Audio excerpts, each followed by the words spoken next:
નવી નવી રેસીપીઓ જોવા માટે મારી ચેનલ હર્ષા કુકિંગ ગુજરાતીને સબસ્ક્રાઇબ કરો અને લાઈક પણ આપો. હર્ષા કુકિંગ ગુજરાતી ચેનલમાં આપનું સ્વાગત છે. આજે આપણે બનાવીશું ઉત્તર ગુજરાતની પ્રખ્યાત શાકની રેસીપી. આ શાક આપણે ધાબા સ્ટાઇલ બનાવીશું અને આ શાક છે તુવેરના ટોઠા. તો ચાલો બનાવીએ આજની રેસીપી તુવેરના ટોઠા.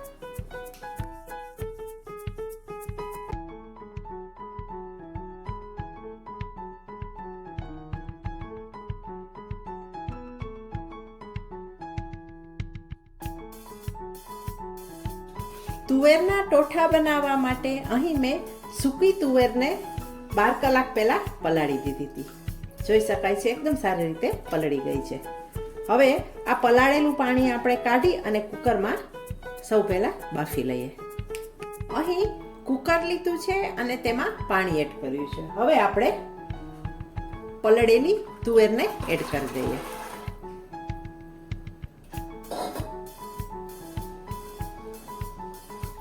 તુવેર નાખ્યા પછી 1 ઇંચ પાણી રહેવું જોઈએ. વધારે પાણી એડ કરવાની જરૂર નથી. હવે આપણે કુકરનું ઢાંકણ બંધ કરીએ અને બાફી લઈએ. તુવેર બફાઈ રહી છે ત્યાં સુધી આપણે બીજી તૈયારી કરીએ. અહીં મેં શાકભાજી લીધું છે. 5 ટમેટા છે, 2 સૂકી ડુંગળી, 1 વાટકો કોથમરી, 1 મોટી ડાળી મીઠા લીમડાની, આદુનો મોટો કટકો અને 15 થી 20 સૂકા લસણની કળીઓ લીધી છે. લીલું લસણ પણ લીધું છે, 100 ગ્રામ છે અને 250 લીલી ડુંગળી છે. હવે બધી વસ્તુઓને સારી રીતે ધોઈ અને આપણે કાપી લઈએ અને ટમેટાની આપણે પ્યુરી બનાવી લઈએ. તુવેર બફાઈ ગઈ છે અને શાકભાજી સમારાઈ ગયું છે.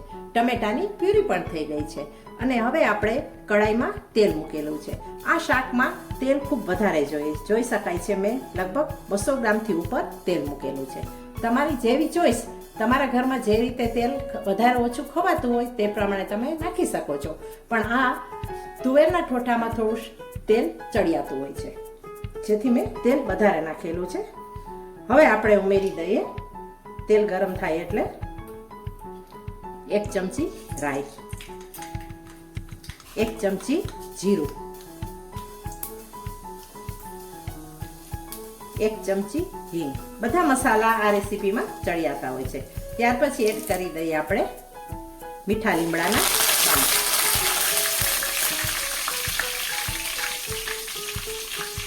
લસણ અને આદુની પેસ્ટ,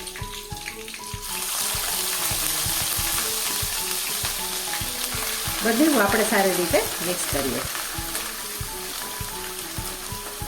તેલમાં સારી રીતે સંતળાવા દઈએ. હવે એડ કરીએ તરત જ આપણે લીલું લસણ.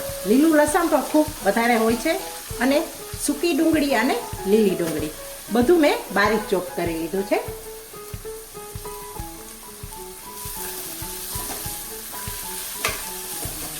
તેલની અંદર બધું આપણે સાંતળીએ.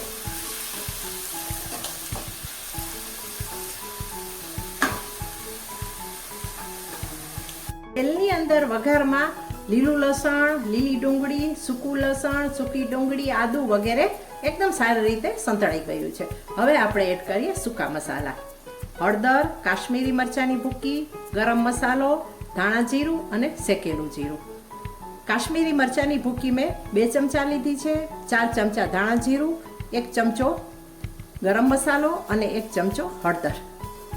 બધું આપણે એડ કરી દઈએ.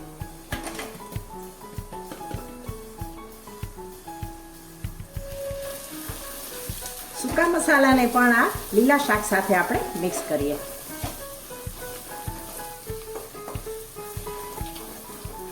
હવે ઉમેરીએ આપણે સ્વાદ મુજબ મીઠું. આપણે તુવેર બાફવામાં મીઠું નથી ઉમેરેલું એટલે સ્વાદ મુજબ આપણે મીઠું ઉમેરી દઈએ.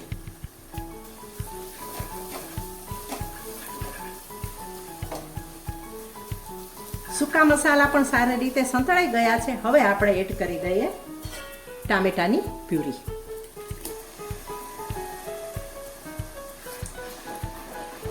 ટામેટાની પ્યુરીને પણ સારી રીતે આપણે કૂક થવા દઈએ. શિયાળાની ઠંડીમાં ઉત્તર ગુજરાતનું આ બહુ પ્રખ્યાત શાક છે તુવેરના ઠોઠાનું. આ ઋતુમાં બનાવવા જેવું છે. બ્રેડ સાથે, ભાત સાથે, રોટલા સાથે, રોટલી ભાખરી પરોઠા સાથે પણ ખાઈ શકાય. ટામેટાની પ્યુરી એડ કર્યા પછી આપણે સારી રીતે ટામેટાની પ્યુરીને પણ કૂક થવા દઈએ. ટામેટાની પ્યુરી નાખ્યા પછી પ્યુરી ચડી ગઈ છે, જોઈ શકાય છે. બધું તેલ ઉપર આવી ગયું છે. એકદમ સારી રીતે આ બધી વસ્તુ કૂક થવી જોઈએ, તો જ આ શાકનો ટેસ્ટ સરસ આવશે. હવે આપણે એડ કરીએ ગોળ.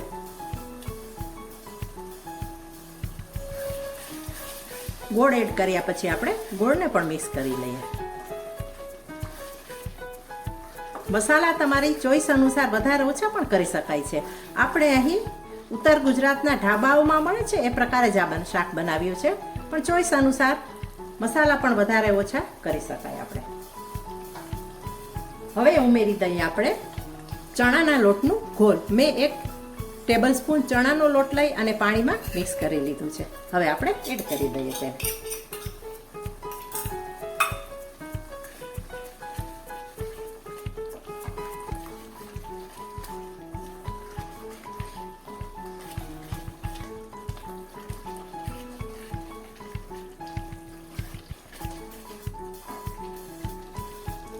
ચણાના લોટનું મિશ્રણ એડ કર્યા પછી તરત આપણે ઉમેરી દઈએ બાફેલી તુવેર.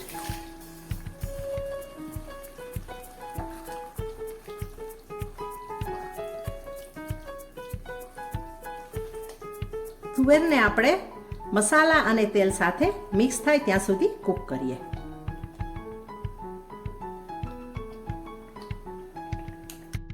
હવે આપણે ખોલી લઈએ. વાહ, તુવેરના ઠોઠાનું શાક બનીને તૈયાર થઈ ગયું છે. હવે આપણે એડ કરી દઈએ ગેસ બંધ કરીને 1 લીંબુનો રસ અને કોથમરી.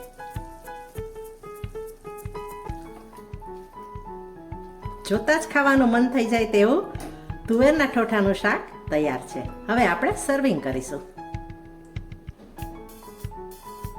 શિયાળાની ઠંડી ઠંડી રાત્રે વાળું કે ડિનરમાં લઈ શકાય તેવું ટેસ્ટી અને ચટપટું ઉત્તર ગુજરાતનું પ્રખ્યાત તુવેરના ઠોઠાનું શાક બનીને તૈયાર થઈ ગયું છે. Thanks for watching.